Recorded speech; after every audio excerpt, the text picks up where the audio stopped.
Should you choose to reject my employer's offer, they have empowered me and my posse here to see to your permanent relocation.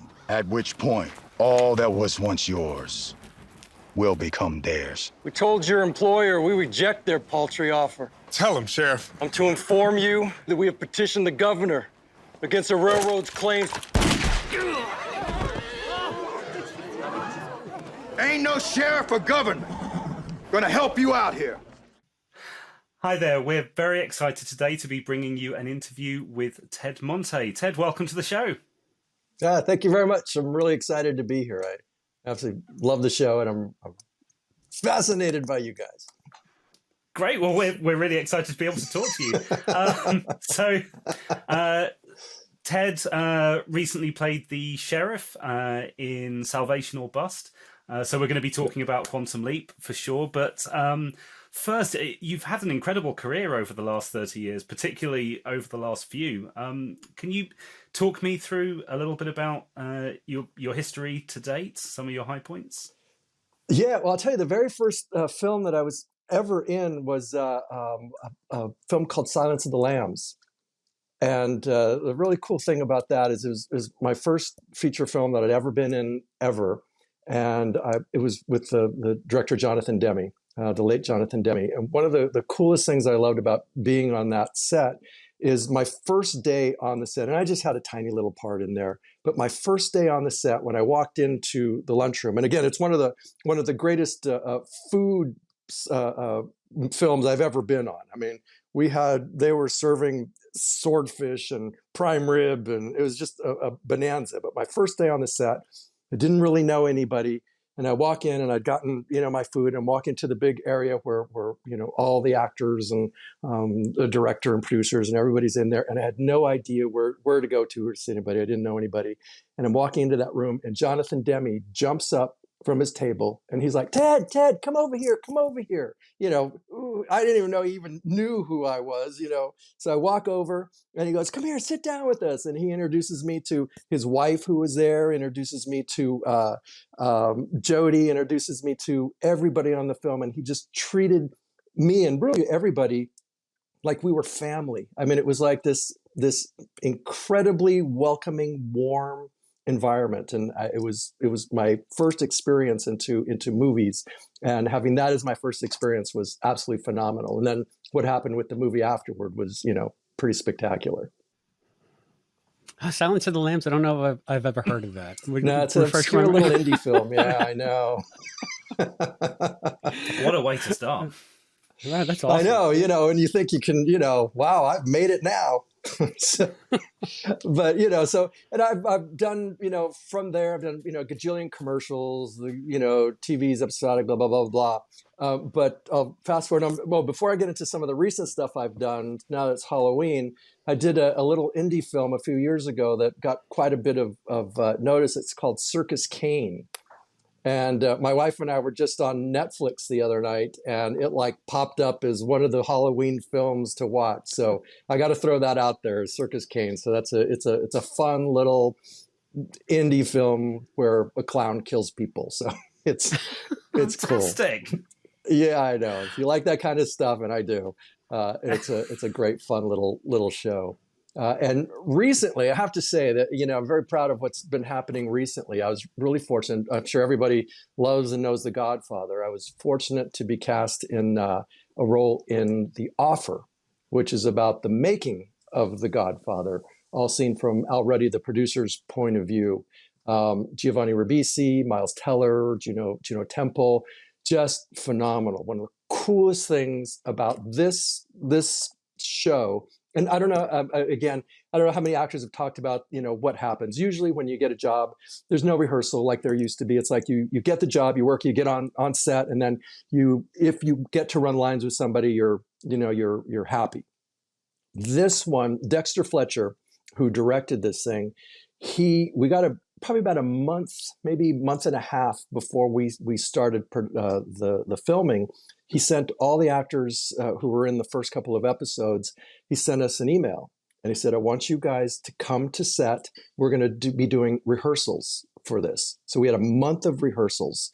And he sent us an email saying, I want you all to have a backstory before you come into this set. And I want you to do your backstory from as far back as you want to go, and then it stops where you enter the script.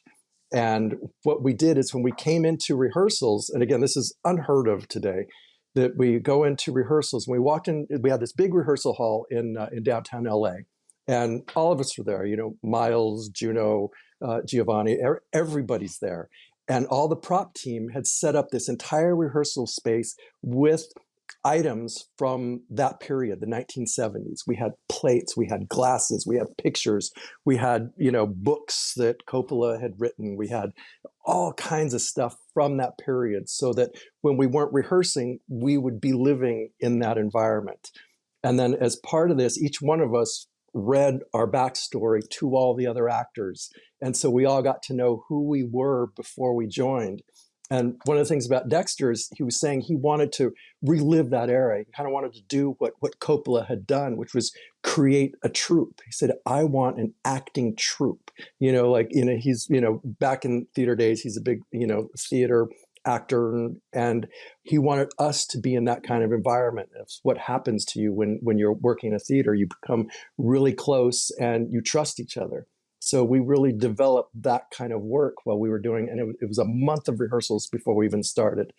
Coolest thing about it too is when we actually got onto the lot, we had camera and lighting rehearsals too.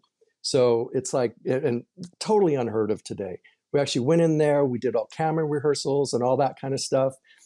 Dexter, he's the kind of director that would come up to you during one of our rehearsals. I was reading a bunch of stuff on Mafia and the Five Families and that kind of stuff, trying to get background and all that kind of stuff.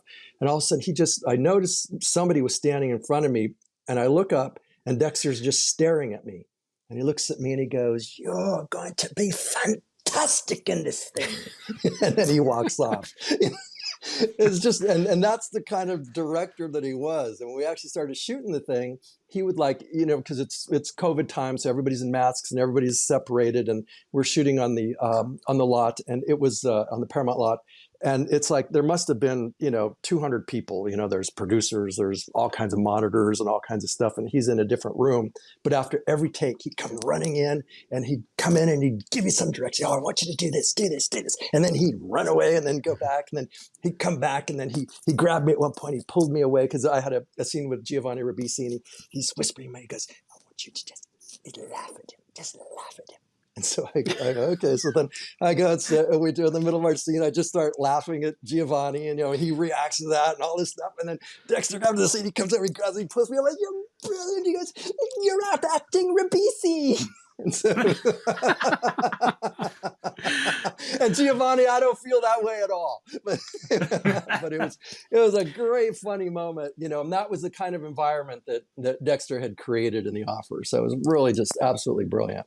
Yeah. So Yeah. Do you think that you were able to get that sort of leeway, sort of that expanded time and comfort? I guess twofold question here, because it wasn't necessarily a network show, but more of a limited series for Paramount Plus. Does that give you a certain amount of breathing space because it's more of like a prestige TV kind of deal?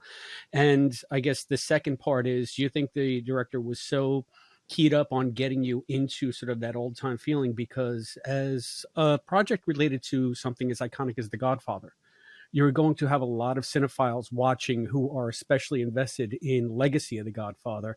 Do you think he was trying to live up to that legacy as best? Oh, absolutely. Yeah, 100%. You know, and I think, and Dexter, I think twofold. I mean, you have Dexter, who has such a background of work, who's such an amazing director and actor. And you have Paramount, who was using this as one of their big pushes for the Paramount streaming. So I think they probably did give more leeway to him and to us than would normally happen.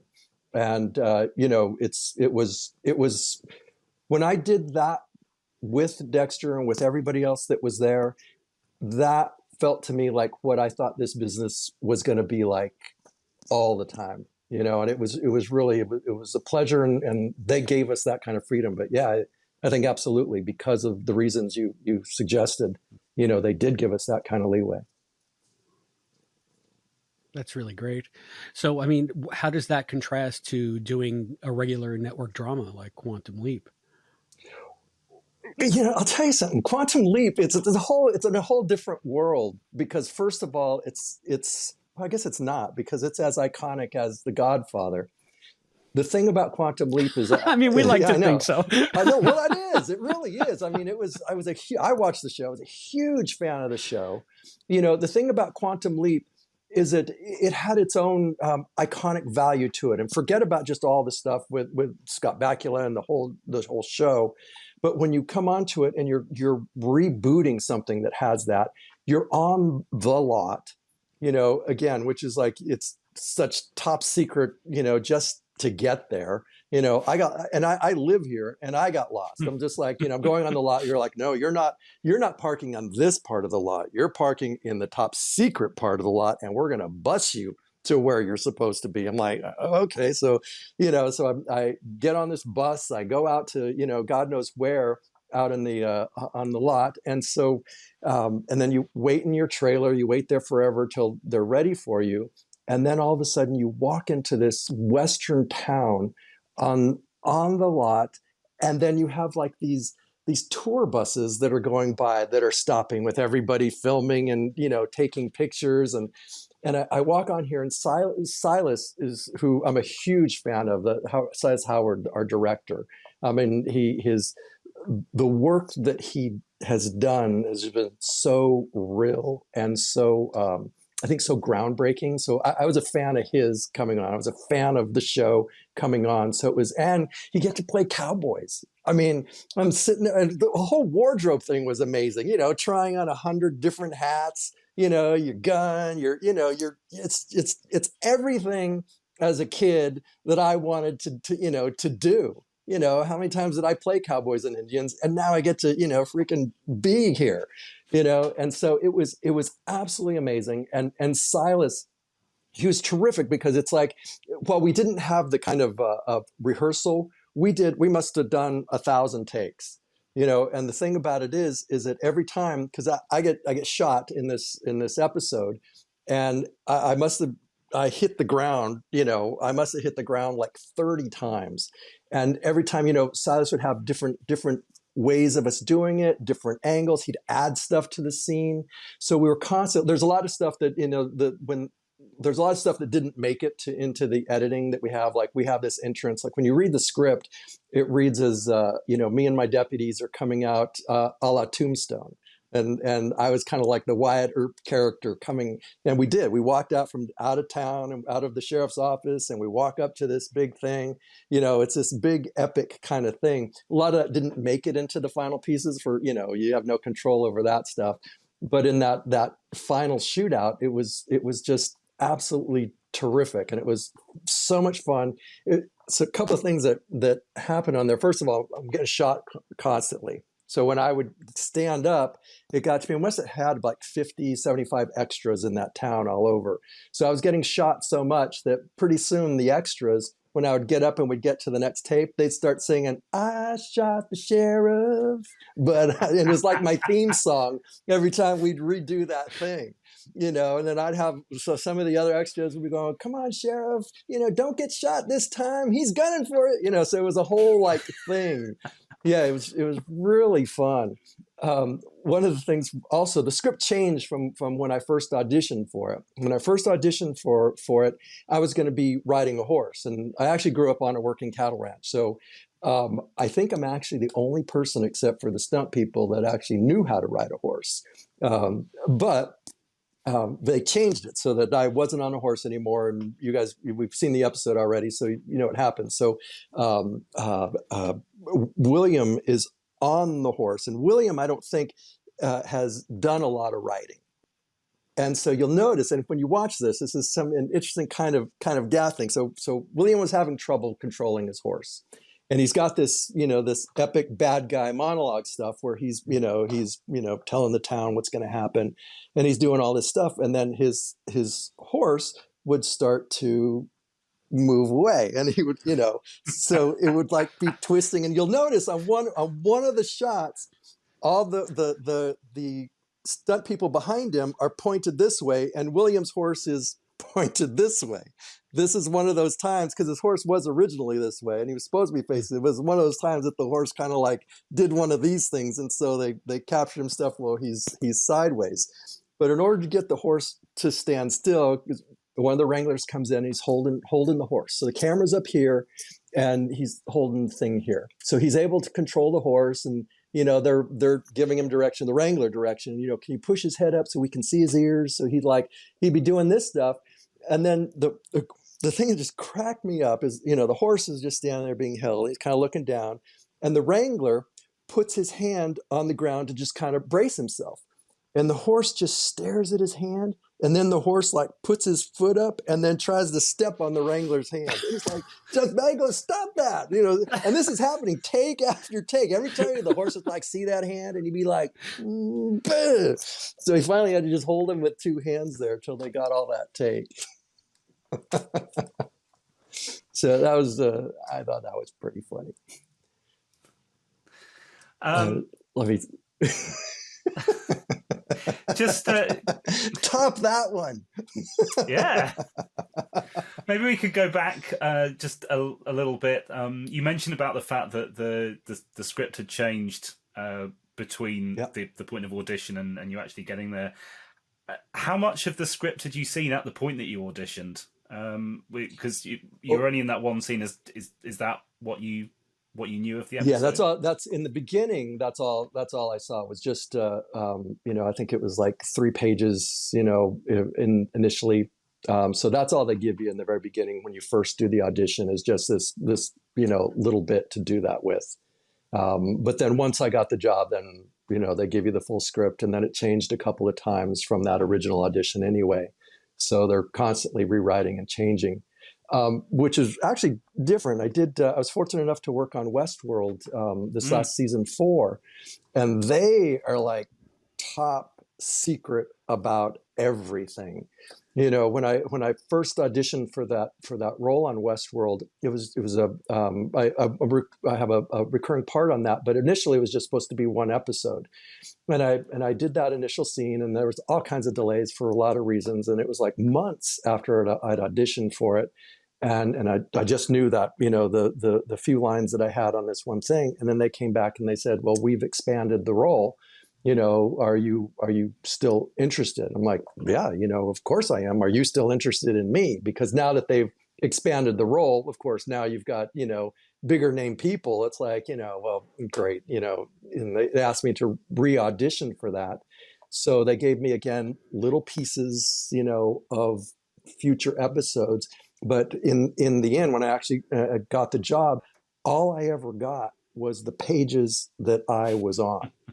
They never showed me who or what, and they made us sign. I mean, we had to sign NDAs not to talk about it till it aired. All this kind of stuff. It was really like super, super top secret stuff. In fact, I remember Evan was great, but I was working with Nicole Passant, and she has this scene. Again, I guess I'm known for getting killed in a lot of episodes on TV. That's my big niche now. So when I get killed in Westworld, afterwards she's like, oh my God, now I understand why I have to kill you. And I'm like, why? She goes, I can't tell you.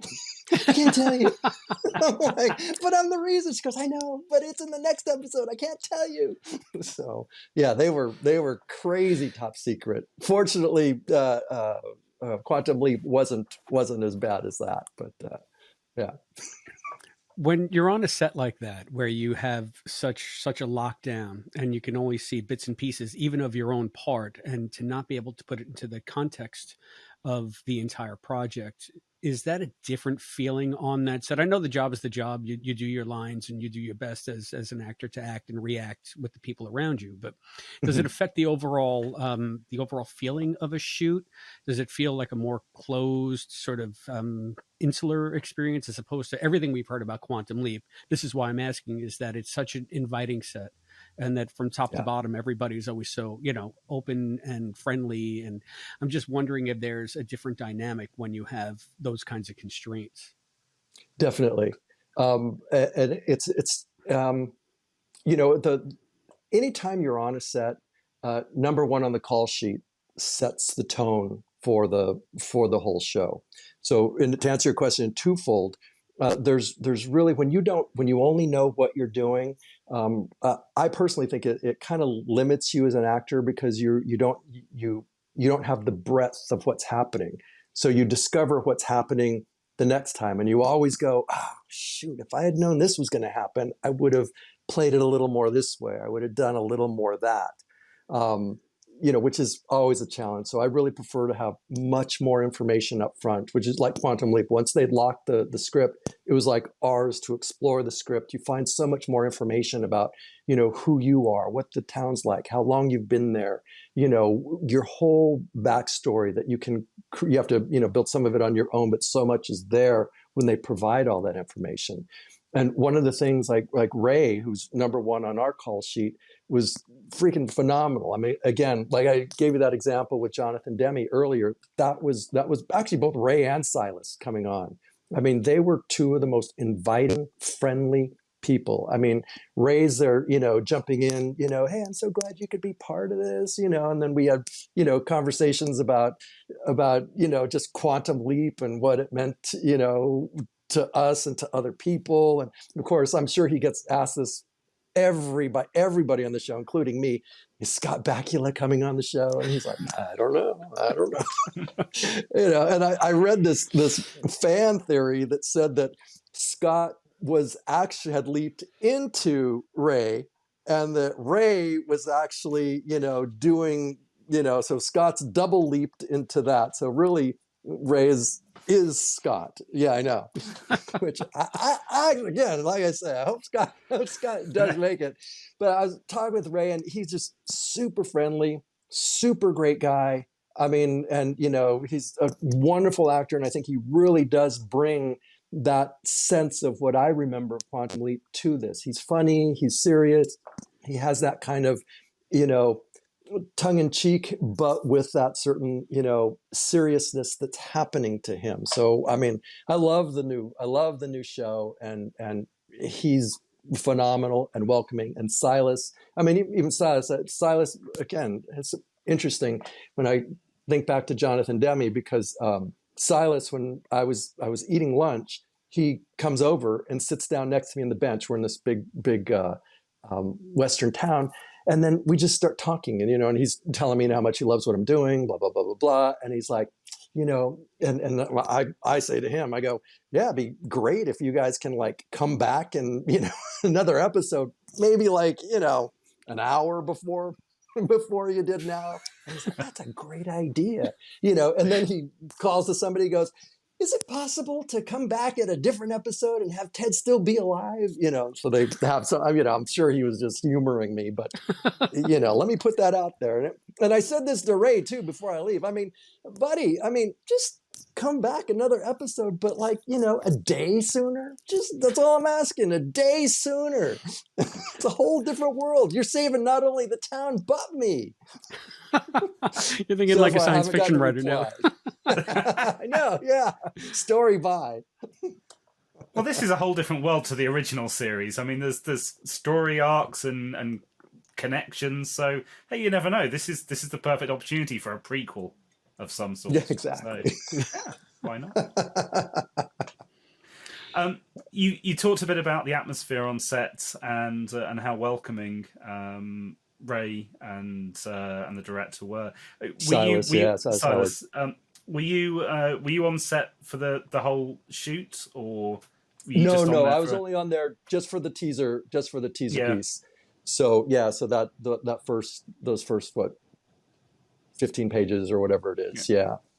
So I wasn't there for the end, but I will have to say this, that and I wrote his name down, Jim Cody. Have you guys interviewed him? He played I'll tell you the great thing about Jim. He plays like the old crazy man that's in that beginning. Yeah, he used to be in those Pace Picante commercials where it's like, they're eating Pace Picante and they're like, "This is made in New York City."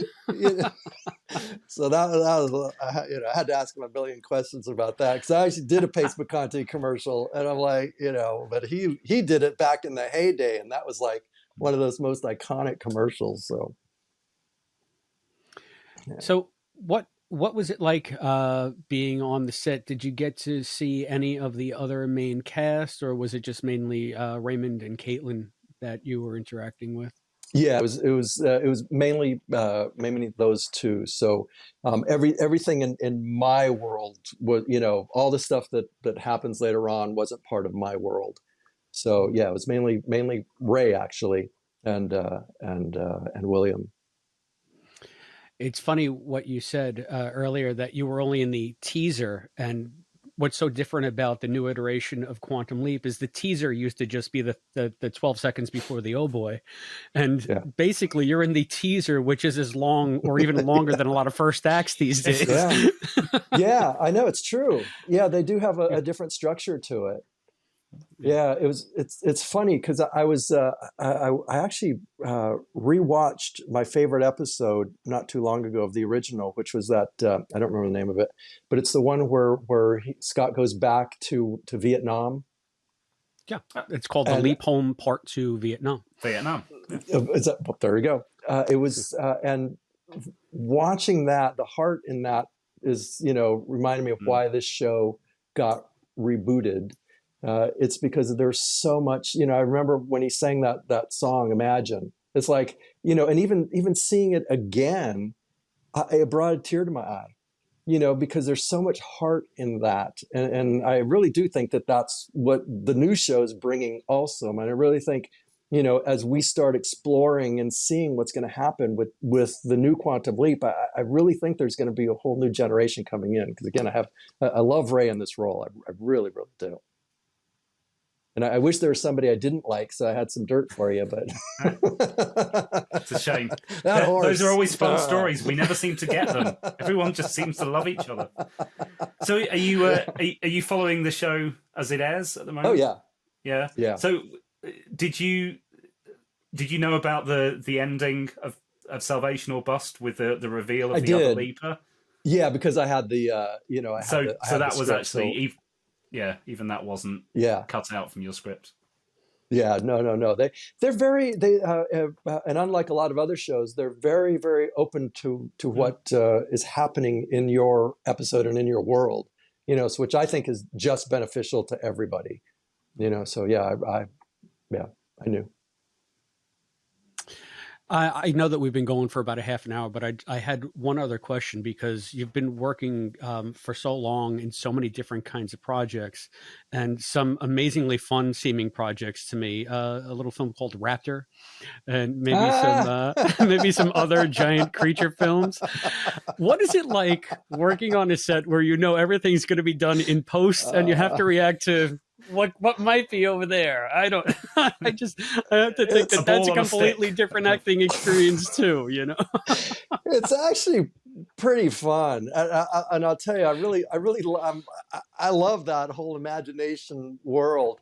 But I will tell you, when I stopped doing monster movies a while back, and I was in Hawaii. I was shooting this, we were in Hawaii for a month, and it was great and wonderful. And it's a whole other experience that I could tell you about. That was just some amazing things that happened.